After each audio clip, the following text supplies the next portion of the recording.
many people out there like asparagus? Everybody. That's my favorite vegetable. Okay, like I said, I'm gonna take the healthy out of poaching and poach strictly in butter and a little bit of water. This is kind of a shallow poach, not a real deep poach.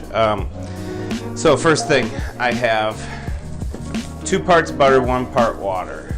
Okay, you can't do straight butter because it may burn. You have to add a little bit of water to it. So that's 2 cups, and this is 2 cups, and that'll make 4 cups. Easiest way to trim. Everybody knows how to trim asparagus. You kind of go like this, and wherever it breaks is supposedly where you cut it. I've been doing this for so many years that I know exactly where to cut it. And cut them all together. I'm not going to cut them one by one. That'll take, what, 2 hours in a hospital trip? We're going to then top it with some cheese. This is a hard crumbly cheese. We serve it at the restaurant. It's called Montemore. Best way to describe it, it's kind of along the Parmesan line, but it's a little bit creamier like that.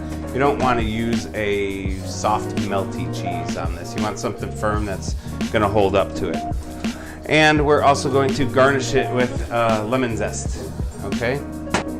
This is a zester. Some people find it a little difficult to use, but just you get a firm grip on it. And what you're going to do is just go down the side of the lemon like so. And it will create these little curls. Can you guys see all the juices flying off the lemon? Yeah. So I'm not going to use the rubber band technique here because I want it. It's not going to be completely submerged if I do that. And if you notice, I cranked up the heat again because I'm dropping the temperature drastically, but I'm only going to do it for a couple seconds here. So what did that cook for? About 2 minutes, 2.5 minutes, possibly 3. So I've got my nice plate here. So then to garnish this, I'm going to grab a little of this Montemore cheese. I like the color contrast here between the green and the kind of off-white. And then some lemon zest right on top. How does that look? Beautiful. Yeah.